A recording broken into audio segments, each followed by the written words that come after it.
gonna start my day. I wake with the rising sun. I grab the things and the spoon and the pot and I turn my radio on and I'm gonna boil it up in the morning, boil it up in the morning, oh, boil it up with the morning boil. Yeah, that's Cupid's big hit right there, giving me the culture. And that's what we're doing right here on your home of Bahamian music and culture. We're, of course, on the island 102.9 FM. And not only are we giving you music culture today, but we're going to be discussing culture in just a minute with young Senor Reming. Remember, people, get your Domino's of November, courtesy of BWA. All right, we've been talking culture. Of course, here at Island FM, we like to talk a little culture every day. But today, how do you make, and even Island FM has this challenge, how do you make culture pay for itself? Can you afford culture? Is culture affordable? Young Mr. D'Arcy Reming Jr., Yes. welcome again. Good Thank to you see you for this having me. morning. How many you met Sandy already? Yes. So let's dive right in, D'Arcy. First of all, tell us very quickly, because this is Island FM. So we got to know a little bit about your grits first. Okay. You know, why are we listening to you? Who are your people list? So we're part of a group called Arawak X. Yeah, no, Arawak not those people. X? We mean the ramming people. Tell us Oh, who the your ramming family people? is. Yeah, Oh, you the got ramming started. people? Mr. Muhammad's first. We got to first find out who he is before we decide to listen to you. So my father is a deacon at Holy Family. Ooh, what's that like coming in town as a deacon? He probably was a bad kid. Yeah.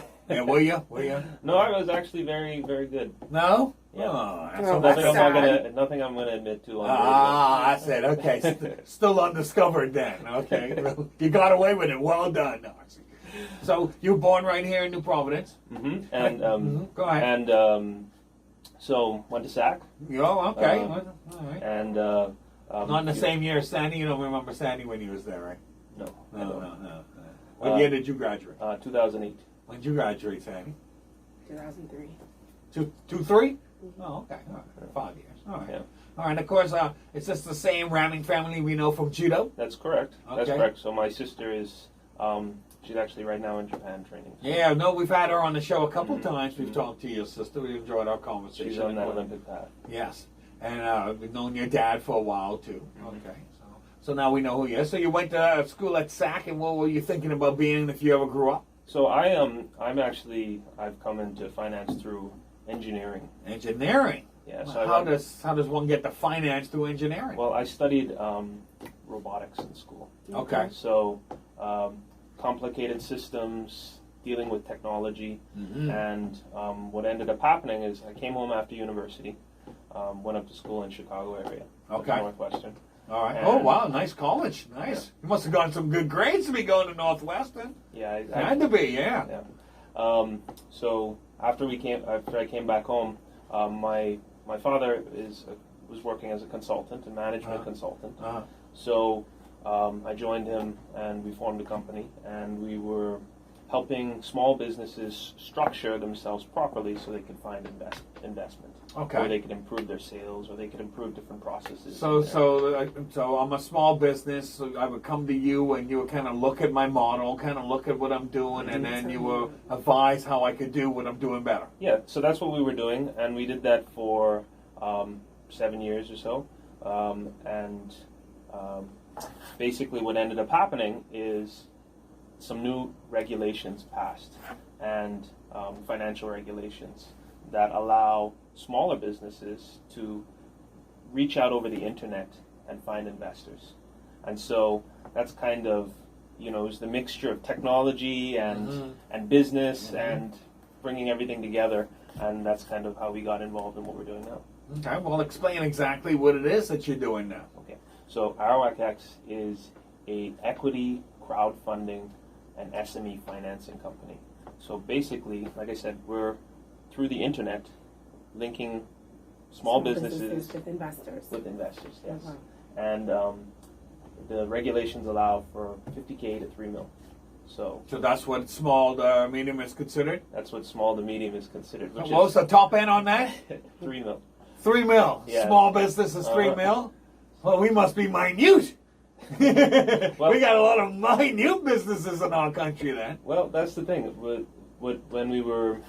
we were working as management consultants, we realized that a lot of businesses need capital. Yes. And there's a lot of great ideas here. Yes. A lot of really innovative ideas. But they don't have the money to grease the wheel. And that's kind of the hole that the regulators are trying to solve. And by the way, I have very good regulators, so anyone who talks bad about my regulators, you coming to see them? I come in to see them.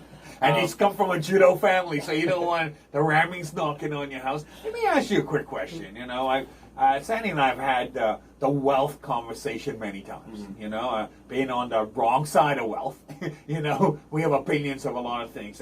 And one of the things that, you know, seems awfully clear to me, you mentioned putting businesses and the need for assets and the need for money, an injection of cash in a lot of cases, either for training or for improvements or whatever the case may be. To grow. You need money to make a money. It You need was money said to a make long time ago. It's still true today. And, you know, the people who got money have such a tremendous advantage over, say, Sandy and I. You know, Sandy and I may have a great idea, right? Now, if Sandy and I have that great idea for something we think could make good business around here, you know, we got to go and try big, borrow, whatever we got to start that business. And a lot of those people in that position go to people with money.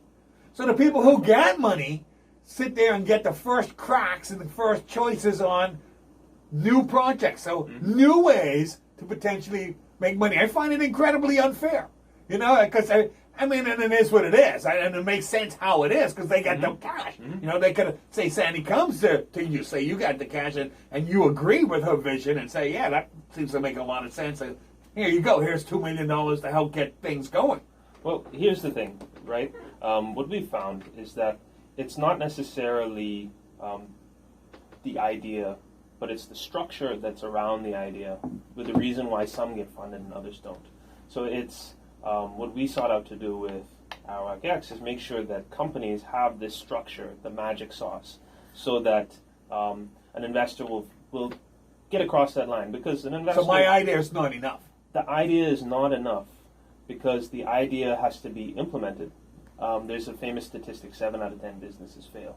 So it's an inherently kind of a risky thing to put that money in. So there's a common kind of thing that structure that businesses, especially big ones, have that the little ones can emulate, and once they put that in, then investors will come. So that's kind of what we've been helping investors, companies do. And the reason I came on the show today was to talk about how culture and how people in the culture industry can use that to monetize what they're doing. Because as we see from places like Los Angeles, cultures can be big business, can be really big business if it's structured right. All right, so let's go to that. Let's talk culture. Adage here in our beautiful Bahama land is Bahamians don't support Bahamians. You know, we don't buy Bahamian, you know, unless, you know, it's got to be a real good sell. Can we, through a culture avenue, survive just on the Bahamian market, or is it mandatory that we tap into the tourist money? Well, I think it's advantageous. Business is basically and we are numbers. small at the end of the day too. Yeah, Does that hinder us maybe more than we think? So small is a good and a bad, and I'll tell you the good side of small. Small is nimble. You know, when you got this big behemoth, it's very difficult to change. Whereas when you're small, you can change on a dime. Right. So there's a benefit to being small as well as the negative. Everything is a two-edged sword. But in terms of culture and business and stuff like that, I think that people in the culture space can really take advantage of that. So are we capped? So does the size of, you know, New Providence cap us? Because, for example, I'll give you a perfect example. We all travel to, say, Fort Lauderdale, Miami, Orlando, whatever, right? Whenever we go to any place over there, any Target, any Walmart, whatever, food store, Whole Foods, whatever, there's always a bunch of consumers in there. yes. And I sit there, and it could be Wednesday morning at 11 a.m., and I'll sit there and I'll say, do these people not work? How is it that all of these consumers are in this Target at 11 o'clock on a Wednesday afternoon? That would never happen here in the Bahamas because of the numbers. Well, no, exactly. And so, especially because like I said, culture, business is about taking a number and you start dividing it and dividing it down until you get to your customer base. Mm-hmm. And in the Bahamas, there's only the statistics range, but some say there are 400,000 maybe, and some a little bit more, some a little bit less. But that's really when you start getting down into, when you really connect with a musician, it may only be 1%, Correct. 0.5% Correct. of people. Which could equate to 20,000 people, 10,000 people at the most that are interested in you. If you only take the Bahamas. Correct. But if you take the United States, or I know a lot of musicians here have found a great following in Europe. Sure. So Japan. Japan. So when you start looking at these big Our basic markets, success has been Japan with Bahaman and stuff like that. Huge. exactly. So you when you start looking at these markets and you realize, wait a second, 1% of 360 million people is 3.6 million people. If I could sell one album to a quarter of them, then I'm starting to have some real numbers. I'm going to start to live good. I'm going to start to be able to really take this seriously and Afford DRC. Yes.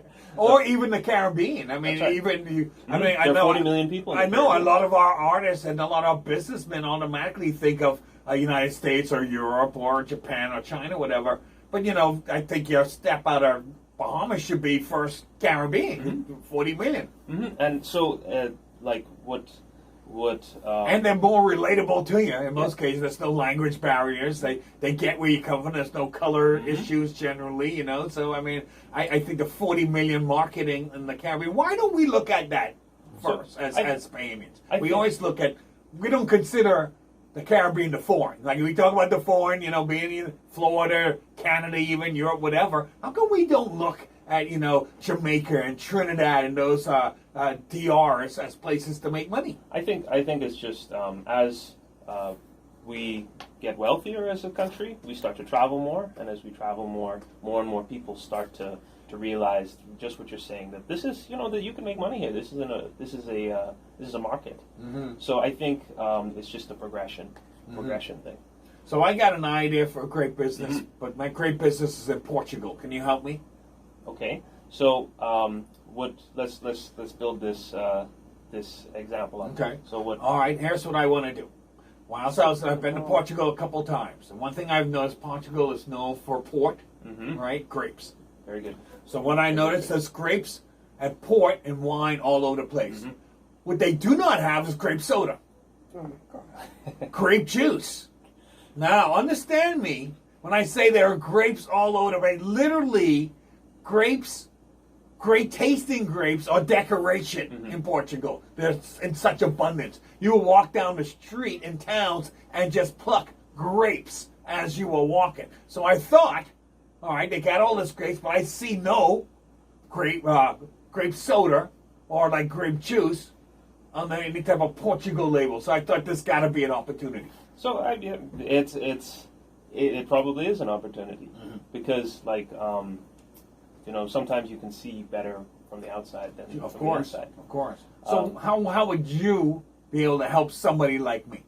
Well, we deal with Bahamian businesses, so we're dealing in this market.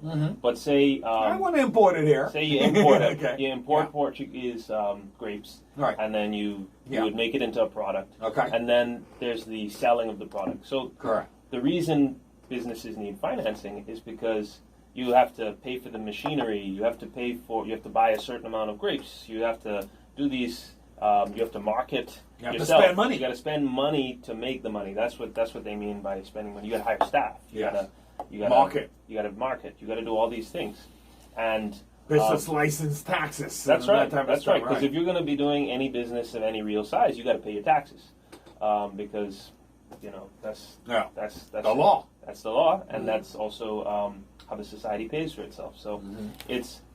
Really? No, in theory. We're talking theory here, Sonny. Because But- if they get in trouble, they're just They going to just add come it to to our us. BPL bill. That's what I was gonna say. I thought they Yeah. just come down. But to take that example and put that on Bahamian artists and Bahamian culture, people need to start forming companies around. Say for example, you want to take a singer who has a lot of promise and is going to need the money to do all of those things, to find the market, to produce the videos, to hire the dancers, to go on tour, to do these things. They have to have a business model, which I know a lot of people do have their own business model. But how does someone that really believes in this artist participate? And the only way they can is through a corporate entity. And once that corporate entity is formed, then you can start to talk to investors, you can start to do these things, and once it's structured properly so that the investors know that you can get a return on their investment, then people will be more willing. And that's kind of what we've been helping companies do. Nice. Yeah. Nice. I think a lot of us are in need of some guidance, because in a lot of cases around here, a lot of us are doing jobs that we didn't really go to college for. And a lot of us have started businesses without going to college, so a lot of us don't have that background, some of that basic stuff. And Sandy had a dream to make candles, and she was good at it. So she, as a matter of fact, just last week we introduced her, we interviewed her. Were you here for Lyndon? Lyndon is 20 years old, and he's got his own, juice making company, right? So people like that, they go off to college for that, but path, well, one way or another, has led us in certain directions. So I think a company like you that can kind of make sense of the business world for us, I think it works. I think it's, in a lot of cases we need that type of guidance. Do you guys answer questions as well as from, like, say I got my mom and pop shop, right? And I'm in Shirlea, right? And I'm doing good in Shirlea, and I've been doing good. Now I'm thinking, well, if I'm doing this good in Shirlea, maybe I should go into Fox Hill too. That's exactly the kind of companies that are looking to expand, because in order to do this, you have to give up a portion of your company, and for a lot of people that they don't want to share. So they say, why would I do that? Well, it has to be worth. You have to dream big. The vision has to be big enough where you don't mind doing it. So that's it. In a way, you have to. It wouldn't be just the one expansion of Fox. It would be 10 times expansion, because also any investor that's willing to put money behind you, he needs to get a return on his investment. Yes. And you're a risky investment in his mind, so it has to make sense. So that's kind of the balance, and we help guide people. So you would take my little mom and pop model, and you would take my vision, and then you would shape it and present it and package it in such a way that Sandy's an investor. I could take that package to Sandy in a form in which she'll be able to look at it as a professional, look at it as something I could take seriously. Yeah, and in fact, we would have a conversation. We usually have a conversation like this when we first meet a business owner. And once we tell them that, they immediately go and they say, you know what? I've been dreaming too small. I need to really reconsider exactly what I want from my life and what my real vision is. Because we're so used to not having the financing that we kind of limit ourselves. And that's kind of what we're trying to do. We're trying to crack open that space, because the money is here and the money is abroad. But the ideas properly presented, properly structured, so the investors can win and the business people can win. That's kind of where there's been a hole. Nice.